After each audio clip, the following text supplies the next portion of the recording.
Next on YTV in 1993 is an episode of The Wheel is on Fortune, which is after this 17 minutes of inconsequential music. Oh, you had to do this, didn't you? BBC Test Card G was going to be our first ever return sponsor. We're going to go on today. They've just heard you doing your own pretend continuity announcement. Test Card the Refill, music only. Oh, sorry, I don't... that's bad. That's my voice. Hi, sorry, I don't know what happened there. I just suddenly started watching videos on YouTube of old TV and... brain kind of just went sideways there. Sorry, just bear with me. I'm just speaking to the new sponsor at the moment. Right? Actually, I think I'll speak to this new sponsor instead of you. Thank you. Well, this is exciting. Yeah, that's all agreed. Hello, yes, I've got the new sponsor. Oh, are you deigning to talk to me now? Oh, okay, hello, Tim. I'm Ben Baker, by the way. This is Ben and Tim's Advent Calendar. Over there's Tim. Tim, what's the sponsor? Today's sponsor is Rebecca Elmaloglu. Rebecca Elmaloglu from I never knew how to pronounce her name until right now. Yeah, it was really called Home and Away, and before that she was on Adventures on Kithera as well. Well, no, I mean, I remember the posters. I never watched the soap. The posters so what, from It's Big magazine. Phil Carroll's already mocked me in a previous podcast and mentioning Big magazine. TV hits as well, that was one. Day 19 is one of Tim's choices. He's a very big fan. Actually, you probably are a big fan. I should, but let's just start this thing. Ho, ho, ho! Oh, little train, my little elf, another great Christmas. It's a bit sinister, isn't it? There's just some blokes talking.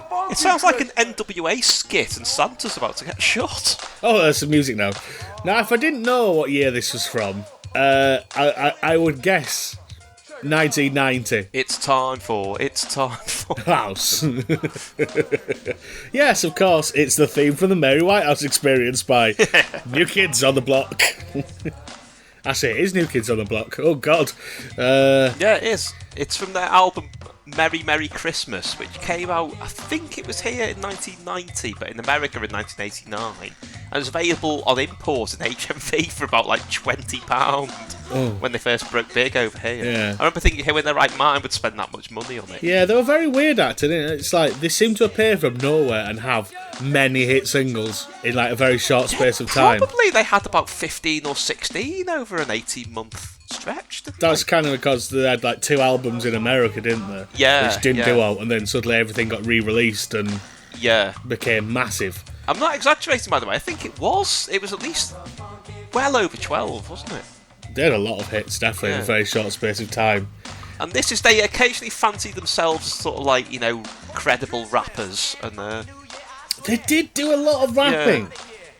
Yeah. Or rather, Donnie Wahlberg mainly did a lot of rapping.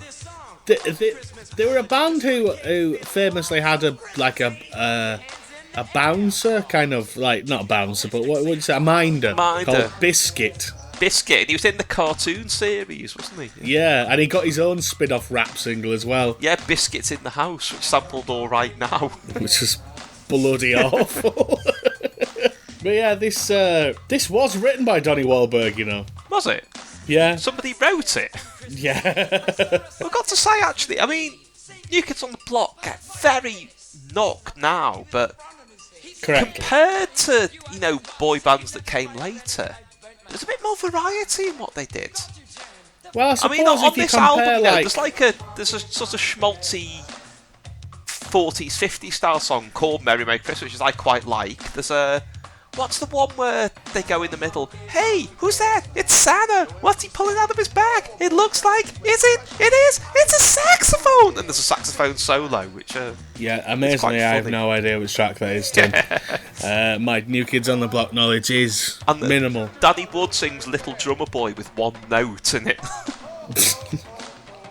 But dare I say, they're kind of a phenomenon which... they've reformed in America. Yeah. And they've done quite well, but we never took to them again, I don't think. It was like, no, we don't want... We kind of... But the irony is, of course, our sort of boy bands at the time were pretty shit, like Big Fun and stuff like that. Pretty weedy, and the end of the kind of Stockache and Waterman catalogue. So New Kids, yeah, definitely felt a lot more, a bit New Jack Swing and all that sort of stuff, which was big in the early 90s. I'm going to be careful about how I say this, because I don't remember the exact details, but didn't some of them start a fire? Like in a hotel room where somebody that had a business falling out with was staying? I have no idea, but it does sound very possible. It's not really what Big Fun would have done. But no, but yet the irony, of course, is that because of bands like this, British producers panicked, and then you got Take That. Yeah. Who pretty much seem to be created exactly as a British New Kids on the Block, and have done the exact same things with later reforming and hideous uncoolness and.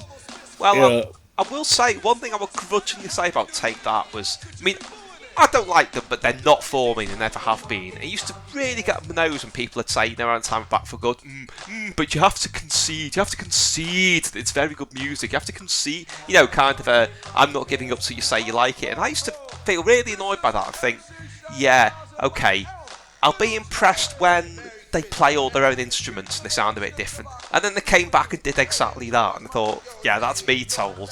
Well, yeah. That's like when I noticed the art box showed me up by email, but that's another story. Yeah, it's another story. But yeah, I don't know what you thought of Funky Fun Christmas. I think it is piss poor, but yeah, it makes me feel quite nostalgic. Yeah. I hope people are listening to these podcasts in 25 years' time with an equal amount of disdain, scorn, and hatred, because I will be dead by then. I guarantee this. I promise to you. This is my Christmas promise to you. That's quite a low note to end on. So, as I think I've ruined it now. So, I think we'll just very quickly move on to the end from me, Ben Baker. And me, Tim Worthington. Goodbye. Funky, funky good night. New Kids on the Block Christmas Special, brought to you by the Coca-Cola Company and your local Coca-Cola bottler. And McDonald's. You know the one. It's McDonald's for food, folks, and fun.